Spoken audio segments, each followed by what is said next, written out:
ஒரு நாள் வாழ்க்கை திடீரென்று மாறாது. ஆனால் ஒவ்வொரு நாளும் நாம் எடுக்கும் சிறிய முடிவுகள்தான் வாழ்க்கையை மெதுவாக மாற்ற ஆரம்பிக்கும். பலர் பணம் சம்பாதிப்பது வாழ்க்கையின் முடிவு என்று நினைக்கிறார்கள். ஆனால் உண்மையில் பணம் சம்பாதிப்பது ஆரம்பம் மட்டும்தான். உண்மையான இலக்கு ஃபைனான்சியல் ஃப்ரீடம். நம்மில் பலர் மாத சம்பளம் வந்ததும் செலவுகள், கடன்கள், இஎம்ஐ, குடும்ப பொறுப்புகள் என்று ஒரு சுழற்சியில் சிக்கிவிடுகிறோம். இன்னும் கொஞ்சம் சம்பளம் அதிகரித்தால் வாழ்க்கை செட்டாகிவிடும் என்று நம்புகிறோம். ஆனால் உண்மை என்னவென்றால், சம்பளம் அதிகரித்தாலும் செலவுகளும் அதே வேகத்தில் அதிகரிக்கும். இதைத்தான் பலர் கவனிக்க மாட்டார்கள். ஃபினான்ஷியல் ஃப்ரீடம் என்றால் என்ன? அது அதிக பணம் வைத்திருப்பது அல்ல. அது உங்களுக்காக வேலை செய்யும் பணத்தை உருவாக்குவது. நீங்கள் வேலை செய்யாமல் இருந்தாலும் உங்கள் வாழ்க்கையை நடத்த போதுமான வருமானம் கிடைப்பதுதான் ஃபினான்ஷியல் ஃப்ரீடம். ஒரு சாதாரண மனிதன் வாழ்க்கையை எடுத்துக்கொள்ளுங்கள். அவன் தினமும் வேலைக்கு போகிறான், 8 மணி நேரம் உழைக்கிறான், மாத சம்பளம் வாங்குகிறான். இதே சுழற்சி வருடங்களாக தொடர்கிறது. ஆனால் ஒரு நாள் அவன் ஒரு முக்கியமான கேள்வியை கேட்கிறான். நான் எப்போதும் இதே மாதிரி வாழ வேண்டுமா? அந்த கேள்விதான் மாற்றத்தின் தொடக்கம். அவன் மெதுவாக சேமிக்க ஆரம்பிக்கிறான். ஆரம்பத்தில் அது மிகவும் சிறிய தொகைதான். ஆனால் அவன் அதை தொடர்கிறான். பிறகு அவன் முதலீடு பற்றி கற்றுக்கொள்கிறான். மியூச்சுவல் ஃபண்ட், ஸ்டாக்ஸ், எஸ்ஐபி போன்ற விஷயங்களை புரிந்து கொள்கிறான். அவன் பணத்தை சேமிக்க மட்டுமில்லாமல் அதை வளர்க்க ஆரம்பிக்கிறான். முதல் வருடம் பெரிய மாற்றமில்லை. 2வது வருடமும் சாதாரணம்தான். ஆனால் 3வது, 4வது வருடங்களில் அவன் ஒரு விஷயத்தை கவனிக்கிறான். அவன் பணம் அவனுக்காக வேலை செய்ய ஆரம்பித்து விட்டது. இதுதான் கம்பவுண்ட் எஃபெக்ட். நாம் உடனடி முடிவுகளை எதிர்பார்க்கிறோம். அவன் தேவையற்ற செலவுகளை குறைக்கிறான். இம்ப்ரெஸ் பண்ணுவதற்காக செலவு செய்வதை நிறுத்துகிறான். இன்ஸ்டெட் ப்ராக்ரஸ்க்காக செலவு செய்கிறான். புக்ஸ் வாங்குகிறான், ஸ்கில்ஸ் கற்றுக்கொள்கிறான், செல்ஃப் டெவலப்மெண்ட் மேல் கவனம் செலுத்துகிறான். அவன் நண்பர்கள் சிலர் அவனை புரிந்து கொள்ள மாட்டார்கள். இவ்வளவு சிக்கனம் ஏன் என்று கேட்பார்கள். ஆனால் அவன் தெரிந்து கொள்கிறான், இது சாக்ரிஃபைஸ் இல்லை, இது இன்வெஸ்ட்மெண்ட். காலம் போக போக அவன் வாழ்க்கை மாற ஆரம்பிக்கிறது. அவன் வேலை ஒரு தேர்வு ஆகிறது, கட்டாயம் அல்ல.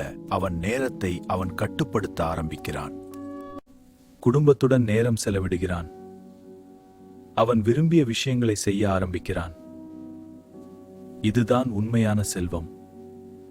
ஃபைனான்சியல் ஃப்ரீடம் என்பது வெறும் பணம் பற்றியது அல்ல. அது சுதந்திரம் பற்றியது. அது மன அமைதி பற்றியது. அது உங்கள் வாழ்க்கையை உங்கள் விதத்தில் வாழும் சக்தி பற்றியது. நீங்கள் இன்று எங்கே இருக்கிறீர்கள் என்பது முக்கியம் அல்ல. நீங்கள் இன்று எதை ஆரம்பிக்கிறீர்கள் என்பதுதான் முக்கியம். ஒரு சிறிய சேமிப்பு, ஒரு சிறிய முதலீடு, ஒரு சிறிய பழக்கம், இவையெல்லாம் சேர்ந்து ஒரு பெரிய வாழ்க்கையை உருவாக்கும். பலர் ஒரு பெரிய தவறு செய்கிறார்கள். அவர்கள் நான் அதிகம் சம்பாதித்த பிறகு சேமிக்க ஆரம்பிப்பேன் என்று நினைக்கிறார்கள். ஆனால் உண்மையில் சேமிக்கும் பழக்கம் சம்பளத்தால் வருவதில்லை, அது மனப்பான்மையால் வருகிறது. நீங்கள் 10,000 சம்பாதித்தாலும் சேமிக்கவில்லை என்றால் 1,00,000 சம்பாதித்தாலும் சேமிக்க முடியாது. ஃபினான்ஷியல் ஃப்ரீடம்க்கு முதல் படி அவேர்னஸ். உங்கள் பணம் எங்கு செல்கிறது என்பதை தெரிந்து கொள்ள வேண்டும். பலருக்கு இது தெரியாது. அவர்கள் சம்பாதிப்பார்கள், செலவு செய்வார்கள், ஆனால் ட்ராக் பண்ண மாட்டார்கள். ஒரு நாள் பேலன்ஸ் பார்த்தால் எங்கே போச்சு என்று ஆச்சரியப்படுவார்கள். அடுத்த முக்கியமான விஷயம் டிசிப்ளின். மோட்டிவேஷன் சில நாட்களுக்கு மட்டும் இருக்கும். ஆனால் டிசிப்ளின் தான் நீண்ட காலம் உங்களை காப்பாற்றும். மாதம் தோறும் ஒரு தொகையை முதலீடு செய்வது, அன்னெசரி எக்ஸ்பென்சஸை அவாய்ட் செய்வது, லாங் டேர்ம் கோல்ஸை ஃபோக்கஸ் பண்ணுவது, இவையெல்லாம் டிசிப்ளின் விளைவு. இன்னொரு முக்கியமான லெசன், டிலேட் கிராட்டிஃபிகேஷன். இன்று உங்களுக்கு பிடித்த விஷயத்தை வாங்காம இருக்கலாம். ஆனால் அந்த சேம் பணத்தை முதலீடு செய்தால் அது நாளை பெரிய வேல்யூ தரும். இன்ஸ்டன்ட் ஹாப்பினஸை விட்டு கொடுத்து ஃபியூச்சர் ஃப்ரீடமை தேர்வு செய்வதுதான் ஸ்மார்ட் டிசிஷன். நீங்கள் உங்கள் சுற்றுப்புறத்தையும் கவனிக்க வேண்டும். உங்கள் நண்பர்கள், உங்கள் சூழல், இவை உங்கள் ஃபினான்ஷியல் டிசிஷன்ஸை பாதிக்கும். எல்லோரும் ஷோ ஆஃப் பண்ணும் வாழ்க்கையை பார்த்து நீங்கள் பாதிக்கப்படக்கூடாது. உங்கள் பாதை வேறு, உங்க இலக்கு வேறு. ஃபினான்ஷியல் ஃப்ரீடம் ஜர்னில பேஷன்ஸ் மிகவும் முக்கியம். சில சமயம் growth ஸ்லோவாக இருக்கும், சில சமயம் லாசஸ் வரும். ஆனால் கன்சிஸ்டன்சி இருந்தால் லாங் டேர்ம்லி நீங்கள் வெற்றி பெறுவீர்கள். ஒரு விதை போடும்போது அது உடனே மரமாக மாறாது. அது மண்ணுக்குள்ள வளர ஆரம்பிக்கும். வெளியே எதுவும் தெரியாது, ஆனால் உள்ளே ஒரு பெரிய மாற்றம் நடக்கிறது. அதே மாதிரிதான் உங்கள் இன்வெஸ்ட்மெண்ட்ஸ். ஆரம்பத்தில் எதுவும் தெரியாது, ஆனால் காலம் சென்றால் அது பெரிய மரமாக மாறும். அந்த மரம்தான் உங்கள் ஃபைனான்சியல் ஃப்ரீடம். ஒரு நாள் நீங்கள் எழுந்து பார்க்கும்போது நீங்கள் வேலை செய்ய வேண்டிய அவசியமில்லை என்று உணர்வீர்கள். நீங்கள் கான்ஃபிடென்ட்லி சொல்ல முடியும், இதுதான் என் வாழ்க்கை. ஒரு நாள் நீங்கள் உங்கள் கடந்த காலத்தை நினைத்து, நான் அந்த ஒரு ஸ்மால் டிசிஷன் எடுத்ததுதான் என் வாழ்க்கையை மாற்றியது என்று சொல்லுவீர்கள். அந்த நாள் வரப்போகிறது என்று தொடங்குங்கள்.